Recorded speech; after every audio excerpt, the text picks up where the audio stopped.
అందరికీ నమస్కారం. ఒక జనసేన కార్యకర్తగా కాదు, ఒక ప్రభుత్వానికి సంబంధించిన ఎమ్మెల్సీగా కాదు, లేకపోతే ఒక కుటుంబానికి సంబంధించినటువంటి వ్యక్తిగా కాదు, ఒక సినిమా మనిషిగా కాదు, ఒక మామూలు హ్యూమన్ బీయింగ్గా నేను ఈ మాట మాట్లాడుతున్నాను. దీంట్లో ఎవరికైనా సరే వివాదాస్పదం చేయాలనుకుంటే అది మీ వ్యక్తిగత ఇష్టం. కానీ ఒక విషయం మాత్రం మీతో స్పష్టంగా చెప్పాలనుకుంటుంది ఏంటంటే, ఈ మధ్యకాలంలో ఆడపిల్లల వస్త్రధారణ మీద చాలామంది కామెంట్స్ చేస్తున్నారు. ఓపెన్గా మాట్లాడాలంటే ఈ మధ్యకాలంలో శివాజీ మాట్లాడాడు. Shivaji is not my target. ఒకవేళ అతను ఎవరన్నా సరే శివాజీ నా టార్గెట్ అనుకుంటే అది మీ ఇష్టం. కానీ ఒక టైప్ ఆఫ్ మన సమాజంలో ఒక రకమైన రుగ్మత వెళ్తుంది. అదేంటంటే moral policing. It's called moral policing. ఎంత మిత్తులో బతుకుతున్నారంటే సామాన్య జనం చాలామంది ఈ మేల్ చావనిస్టిక్ సొసైటీ, మగ అహంకారంతో ఉన్నటువంటి మన సమాజం, ఆడపిల్ల ఎలా ఉండాలి, ఆడపిల్ల వస్త్రధారణ ఎలా ఉండాలి, ఆడపిల్లలు ఎలా మాట్లాడాలి, ఆడపిల్లలు ఏం మాట్లాడాలి, ఏమి మాట్లాడకూడదు, దీని మీద ప్రతి ఒక్కడు, అతను పండితుడు కానించి పామరుడు దాకా ప్రతి ఒక్కడు ఆడపిల్ల ఎలా ఉండాలో మాట్లాడతారు. ఫస్ట్ పాయింట్, దీన్ని మోరల్ పోలీసింగ్ అంటారు. ఇది ఎగెనెస్ట్ కాన్స్టిట్యూషన్. ఒక ఆడపిల్ల ఇలాంటి వస్త్రధారణ చేసుకోకూడదు, ఒక ఆడపిల్ల ఇలాంటి వస్త్రధారణ చేసుకోవాలి అని చెప్పడానికి మీకేం హక్కు ఉంది? ఏ రైట్ ఉంది మీకు? అంటే మగవాడు కాబట్టి ఎవరి గురించి అని ఏదైనా స్వేచ్ఛగా మాట్లాడతారా? దురదృష్టం ఏంటంటే ఇలా మాట్లాడే మగవాళ్ళకు కూడా ఆడవాళ్ళ నుంచి ఒక రకమైన మద్దతు లభిస్తుంది. మనస్ఫూర్తిగా చెప్తున్నాను, ఖచ్చితంగా వాళ్ళ మనసు నుంచి వచ్చింది కాదు. అందరి యాక్సెప్టెన్స్, భర్త ఏమనుకుంటాడో, ఆ చుట్టుపక్కల మగవాళ్ళు ఏమనుకుంటారో, ఇంకొక వ్యక్తులు ఏమనుకుంటారో అనే మాట్లాడే ఆడవాళ్ళు తప్ప ఇన్నరగా ప్రతి ఆడబిడ్డకి ఒక సెల్ఫ్ రెస్పెక్ట్ ఉంటుంది. ఎలాగో ఒక ఆడపిల్ల డ్రెస్ ఇలా ఉండాలని మనం అడుగుతాం, ఎలాగో ఒక ఆడపిల్ల ఈ డ్రెస్ వేసుకోవాలని చెప్తాం. ప్రపంచంలో ఫ్యాషన్ అనేక రకాలుగా మారుతుంటుంది. అది ఎలాగైనా ఉండొచ్చు. దయచేసి మన చెల్లెలు, మన తల్లి, మన చెల్లెలు అందరూ మనవాళ్లే, మన బిడ్డలే. ఆడపిల్ల కాబట్టి ఆ అమ్మాయి ఇలా ఉండాలని చెప్పే హక్కు మనకు లేదు. నేను ఇవాళ మీ అందరి ముందు ఒకప్పుడు నేను కూడా అలాంటి ఇన్ఫ్లుయెన్స్లో ఉండి తర్వాత రియలైజ్ అయ్యే తప్పు కదా, నాకేం హక్కు ఉంది, ఒక ఆడబిడ్డ ఇలా ఉండాలి అని చెప్పే హక్కు నాకేముందని చెప్పి నేను మార్చుకొని నేను అటువైపు వెళ్తే నాకు ఇంకొక రకమైన ప్రపంచం కనపడింది. అరే వాళ్ళు ఏం తప్పు చేశారయ్యా, వాళ్ళు ఏం తప్పులు చేశారని చెప్పి వాళ్ళని అడ్డగోలుగా మీద పడిపోతున్నాం. ఇలా డ్రెస్ వేసుకోవాలి, వేసుకోకపోతే చాలా వాళ్ళని ఒక తప్పుడు క్యారెక్టర్లుగా ఎలా ట్రీట్ చేస్తారు? సరే, ఒక విషయం చెప్తున్నాను. ప్రపంచవ్యాప్తంగా ఉన్న విషయం ఏంటంటే ఆడపిల్లల మీద జరిగేటువంటి అట్రాసిటీస్ వాళ్ళు వేసుకున్న వస్త్రధారణ మీద కాదు, మగవాడి యొక్క క్రూరత్వం, మగవాడి యొక్క బలం, పశు బలం, వీటి మీద దీనికి తగ్గట్టుగా వాడి పశుబలానికి, వాడి క్రూరత్వానికి తగ్గట్టుగా ఆడపిల్లలు బలైపోతారు తప్ప ఏ ఆడపిల్ల కూడా వస్త్రధారణ మీద అవ్వలేదు. ఇది మిత్. మీరు కావాలంటే ఏ ఛానల్లను చూడండి, ఏ యూట్యూబ్లను కొట్టండి, లేకపోతే ఏ గూగుల్లోనే వెతకండి, చరిత్ర చూసుకోండి. ప్రతివాడు స్టేజ్ ఎక్కేసి ఆడపిల్ల ఇలా ఉండాలి, అలా ఉండాలి, మీరు ఎప్పుడు చెప్పడానికి ఆడపిల్ల ఇలా ఉండాలని బతకనేయండి. ఏ మగవాడితో సమానంగా బతికే హక్కు లేదా ఆడపిల్లలకి? ఏ వాళ్ళకి నచ్చిన డ్రెస్ వేసుకునే హక్కు లేదా? సెక్యూరిటీ అనేది ప్రతి ఒక్కరి హక్కు, ప్రతి ఒక్కరి ఇవ్వదు, ఆడ కానీ మగ కానీ. అయితే ఎస్పెషల్లీ ఆడపిల్లలు రక్షించాల్సినటువంటి వ్యవస్థలు, ఆడపిల్లలు రక్షించాల్సినటువంటి పరిస్థితులు లేవు. అంటే మోస్ట్ ఇన్సెక్యూర్ ప్రపంచంలోనే ఇంకా మనం ఉన్నాం. నా యొక్క కన్సర్న్ ఏంటంటే మీరు ఎలాగైనా ఉండండమ్మా, ఎంత స్వేచ్ఛగానే ఉండండి, ఎలాంటి వస్త్రధారణను చేసుకోండి. కానీ మీరు అది సెలబ్రిటీ అవనండి, సినిమా యాక్ట్రెస్ అవనండి, పాలిటిక్స్లో ఉన్నటువంటి ఫీమేల్ అవనండి, చిన్నపిల్లలు అవనండి, పెద్దవాళ్ళు అవనండి, మీరు బయటికి వెళ్ళేటప్పుడు, మీరు వెళ్లాల్సినప్పుడు ప్రాపర్ రక్షణ వ్యవస్థను ఏర్పాటు చేసుకోండి. వ్యక్తిగతంగా మిమ్మల్ని మీరు రక్షించుకునేటువంటి వ్యవస్థను ఏర్పాటు చేసుకోండి. మీరు అవసరమైతే ఒక ఆత్మరక్షణ సంబంధించినటువంటి విద్యలను నేర్చుకోండి, లేదా ప్రాపర్ ప్రొటెక్షన్ అంటే ఒక సెక్యూరిటీ పెట్టుకుని ముందుకెళ్ళండి. మన దురదృష్టం, మన కర్మ ఏంటంటే ఇంకా మేల్ చావనిస్టిక్ పిగ్స్ ఉన్నటువంటి మన సమాజం ఇది. దుర్మార్గులైనటువంటి మగ జాతి ఉన్నటువంటి సమాజం ఉంది. ఎలా పడితే అలాగ అవకాశం దొరికితే చిన్న పెద్ద తేడా లేకుండా పశువుల్లో ప్రవర్తించేటువంటి మనస్తత్వం చాలా మంది మగవాళ్ళలో ఉంది. పబ్లిక్లో ఒకేసారి గుంపుగా చేసేటువంటి అకృత్యానికి మేము దొరకమనేటువంటి మనస్తత్వం ఉన్నారు.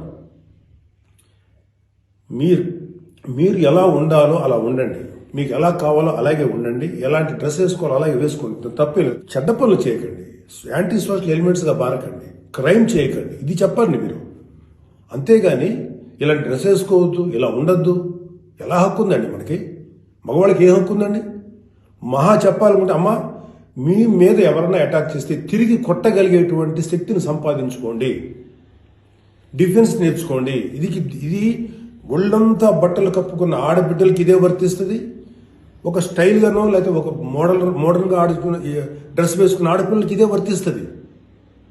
దీనికి మగవాడి యొక్క చండాలమైనటువంటి మనస్తత్వం చాలా, అంటే నాట్ ఆల్ మేల్, సపోజ్ కొంతమంది క్రూయల్, ఒక ఆడదాన్ని విలాస వస్తువు చూసే ప్రతి మగ వెధవతి చెప్తున్నాం, వాళ్ళకి ఏనా ఒకటే, ఒళ్ళు నిండా బట్టలు కప్పుకున్నా ఒకటే, మోడర్న్గా స్టైల్గా బట్టలు వేసుకున్న ఆడది ఒకటే.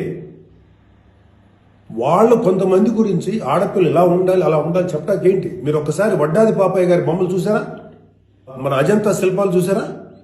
చాలా స్టైలిష్గా మోడర్న్గా ఉంటాయి. అంటే ఆడదానికి వస్త్రాలంకారం అనేది ఆయా సమాజాల యొక్క కల్చర్ని బట్టి మారుతుంటుంది. ప్యాంటు షర్ట్ వేసుకుంటే తప్ప, చుడిదార్ వేసుకుంటే తప్ప, లేకపోతే మోడర్న్గా మిడ్డీ వేసుకుంటే తప్ప,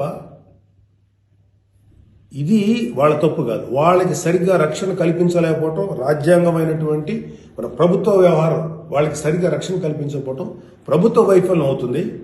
దాన్ని ఎంకరేజ్ చేసి దాన్ని అడ్డుగా తీసుకొని ప్రభుత్వం యొక్క వైఫల్యాన్ని అడ్డుగా పెట్టుకొని దాన్ని చెల్లరిగిపోయే దుష్కర మూకల యొక్క పని తప్ప ఆడపిల్లల తప్పు కాదు.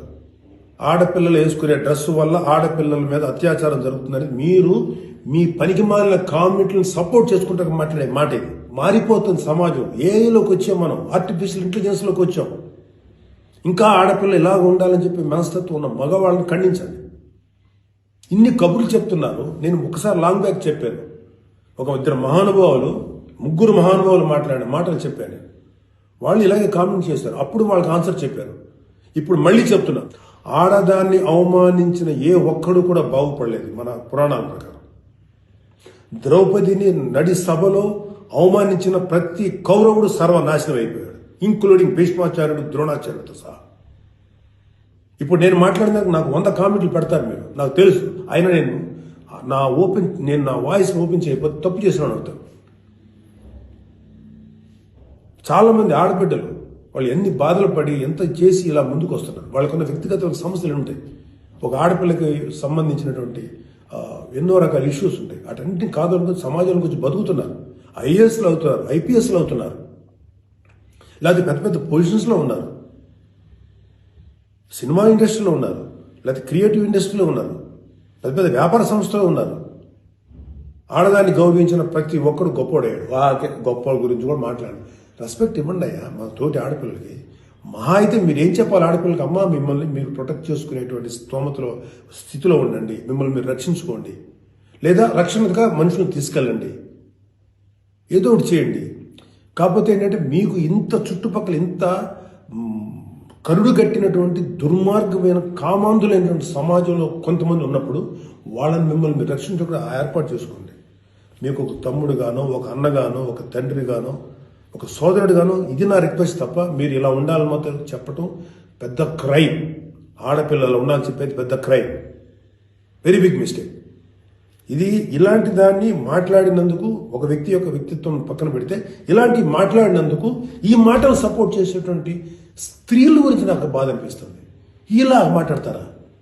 మీ తోటి ఆడపిల్లను ఒకడెవడో అంటే వాడికి సపోర్ట్ చేస్తారా మీరు? అలాంటి దుర్మార్గమైనటువంటి ఆలోచనకు సపోర్ట్ చేస్తారా? కమాన్, మా బయటకు వచ్చి ఓపెన్ చేయండి, మీ మౌత్, మీ వాయిస్ ఓపెన్ చేయండి, ఫైట్. ఈ చాదస్తపు మెంటాలిటీ ఉన్నటువంటి మగ వేదవులకి ఇలాంటి ఆలోచించే సన్నాసులకి, అలాగే ఇలాగ దాన్ని సపోర్ట్ చేసే పిచ్చి వాళ్ళు ఆడవాళ్ళు, ఆ మగవాళ్ళ యొక్క అణిచివేతకు గురైతున్న ఆడవాళ్ళు మాట్లాడే మాటలకి మీరు ఎదురించి మాట్లాడానమ్మా. Please come and voice out. ఎంతసేపటికి సమాజంలో ఇలాగా ఆడబిడ్డలు విక్టిమ్స్ అయిపోయారు, ఎన్ని రకాలుగా అవమానించబడుతున్నారు, హింస చేయబడుతున్నారు, హింస పెట్టబడుతున్నారు. వాళ్ళని మీరు సపోర్ట్ చేయాలి. వాళ్ళని సపోర్ట్ చేయకుండా వాళ్ళ మీద అట్రాసిటీస్ చేసే వాళ్ళని సపోర్ట్ చేస్తారేంటి? ఆడబిడ్డలు కదా, ఎవరైతే నష్టపోయారో వాళ్ళు కదా మీరు సపోర్ట్ చేయాలి. ఒక మాల్లో ఒక ఆడబిడ్డ మీద అవమానించిన ఆ మగాళ్ళని కెమెరాలో పట్టుకొని ఎవడెవడో ఎరగదీసి, మధ్యలో ఎరగదీసి చెప్పుతో సెంటర్లో కొట్టుకుంటూ తీసుకెళ్ళాలి కదా. అది కదా మీరు చేయాల్సిన పని. వాళ్ళని అడగాలి కదా, వాళ్ళని శిక్షణ చెప్పాలి కదా. నువ్వు జాగ్రత్తగా ఉండి ఎంత జాగ్రత్తగా ఉండాలి? ఎందుకు ఉండాలి? ప్రతిసారి ఎప్పుడు విక్టిమ్ అయిపోయిన ఆడబిడ్డల మీదే మీరు క్రైమ్ నేరం మోపుతుంటే, వాళ్లే తప్పు అంటుంటే అంటే పర్లేదు, ఆడబిడ్డల మీద క్రైమ్ చేసిన తప్పలేదు, వాళ్ళు జాగ్రత్తగా ఉండాలి, మగవాళ్ళు మాత్రం ఏమనకూడదా? వాళ్ళకి చెప్పండి. దుర్మార్గం చేసిన ఆడబిడ్డల మీద దుర్మార్గం చేసిన మగవాళ్ళని చెప్పు తీసుకుంటారా మాట్లాడండి మీరు దమ్ముంటే. అంతేగాని ఎవరైతే నష్టపోయారో వాళ్ళను అనకండి. ఆ స్థానంలో మన బిడ్డలుంటే ఎంత బాధపడతారో అది ఆలోచించండి. ఈ మోరల్ పోలీసింగ్ నుంచి మీరు బయటపడేదాకా మీరు మనుషులు కాదు. Moral policing is a bloody nasty thing. ప్రపంచం అంతా ఆడబిడ్డలంతా సఫర్ అవుతుంది మోరల్ పోలీసింగ్. ఈ మోరల్ పోలీసింగ్ ఎక్కువ ఆడపిల్లల మీద రుద్దపడుతుంది. ప్రపంచవ్యాప్తంగా ఆడపిల్లల మీద రుద్దపడుతుంది. ఎవరైతే సమాజంలో గొప్పగా మాట్లాడుకున్న వ్యక్తులు ఉన్నారో వాళ్ళకి చెప్పండి. వాళ్ళందరూ వచ్చి మాట్లాడాల్సిన అవసరం ఉంది. ఎంతకాలం ఆడపిల్లల మీద ఈ అణిచివేత మీరు అవలంబిస్తారు? ఎంతకాలం వాళ్ళు అణిచివేస్తారు? అలా అని చెప్పి సాంప్రదాయాలు వదలమని చెప్పలా. మీరు సాంప్రదాయాలు ఫాలో అవ్వండి, రిచువల్స్ ఫాలో అవ్వండి, మీ గౌరవనీయమైన మీ మతాల్ని ఫాలో అవ్వండి. కానీ స్వేచ్ఛ, డ్రెస్ అనేది ఒక వ్యక్తిగత స్వేచ్ఛ. ఒక ఆడపిల్ల ఎలా కనపడాలి, అందంగా కనపడాలి అనుకోవటం తప్పులేదు. అది అమ్మాయి యొక్క వ్యక్తిగత విషయం.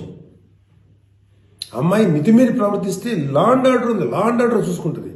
అలాంటి ఆడపిల్లలకి రక్షణ కల్పించడంలో విఫలమైనటువంటి రక్షణ వ్యవస్థ ఏమో తప్పు అవుతుందేమో, కానీ ఆడపిల్లలు తప్పు కాదు. ఆడబిడ్డలకి నాలాంటి వాళ్ళు కొంతమంది ఉన్నాం, ఇంకా చాలా మంది ఉన్నాం. అదే చెప్తున్నాడు, మీకోసం మేము ముందుకు వస్తాం, మాట్లాడతాం. యాక్చువల్గా నాకు ఎవరు మాట్లాడతారు ఏదో, నేను మాట్లాడాల్సిన టైం ఇది. This is my responsibility towards women. ప్రతి తల్లి, ప్రతి బిడ్డ ఆడది లేకపోతే మగాడు లేడు కదా. ఎలాగ మనం ఒక ఆడపిల్లను అవమానిస్తాం? ఒక ఆడపిల్లను అవమానించినప్పుడు నా తల్లి గుర్తురాదా, నా చెల్లి గుర్తుకురాదా, నా బిడ్డ గుర్తుకురారా? ఇదే చెప్తున్నాను. ఇలాగ ఎవడైతే సమాజంలో ఆడపిల్లలు ఇలా ఉండాలని చెప్పారో వాళ్ళకి చెప్పు తీసుకొట్టేలాగా మీరు సమాధానం చెప్పకపోతే, ఇప్పటికైనా మీరు వాయిస్ అవుట్ చేయకపోతే మిమ్మల్ని మీరే నష్టపరుచున్నట్టమ్మా. ఇవాళ నేను వచ్చి మాట్లాడుతున్నా కదా, ఒక మీ తోటి తండ్రి అనుకోండి, తమ్ముడు అనుకోండి, అన్న అనుకోండి, ఏదో అనుకున్నాను మాట్లాడుతున్నా. మీరు ఇప్పటికైనా మీరు బయటకు వచ్చి మాట్లాడండి. ఖచ్చితంగా ఇవాళ నాకు I have to appreciate women commission. వాళ్ళు ఫైట్ చేస్తారు, అడుగుతున్నారు. అలాగే కొంతమంది ఆడపిల్లలు అడుగుతున్నారు. అడిగే వాళ్ళని తప్పంటారండి, నాన్ సెన్స్. ఫైట్ చేయండి అమ్మా. మాలాంటి వాళ్ళు మీకు ఎప్పుడు సపోర్టే ఉంటాం. Please fight against this inhumanity. ఈ దమనకాండకు వాళ్ళకి దుర్మార్గం ఆలోచనకు మీరు ఫైట్ చేయండి అమ్మా. But come out, voice out please తల్లి. నమస్కారం. మీరు సమాధానం చెప్పకపోతే, ఇప్పటికైనా మీరు వాయిస్ అవుట్ చేయకపోతే మిమ్మల్ని మీరే నష్టపరుచున్నట్టమ్మా. ఇవాళ నేను వచ్చి మాట్లాడుతున్నా కదా, ఒక మీ తోటి తండ్రి అనుకోండి, తమ్ముడు అనుకోండి, అన్న అనుకోండి, ఏదో అనుకున్నాను మాట్లాడుతున్నా. మీరు ఇప్పటికైనా మీరు బయటకు వచ్చి మాట్లాడండి. ఖచ్చితంగా ఇవాళ నాకు I have to appreciate women commission. వాళ్ళు ఫైట్ చేస్తారు, అడుగుతున్నారు. అలాగే కొంతమంది ఆడపిల్లలు అడుగుతున్నారు. అడిగే వాళ్ళని తప్పంటారండి, నాన్ సెన్స్. ఫైట్ చేయండి అమ్మా. మాలాంటి వాళ్ళు మీకు ఎప్పుడు సపోర్టే ఉంటాం. Please fight against this inhumanity. ఈ దమనకాండకు వాళ్ళకి దుర్మార్గం ఆలోచనకు మీరు ఫైట్ చేయండి అమ్మా. But come out, voice out please తల్లి.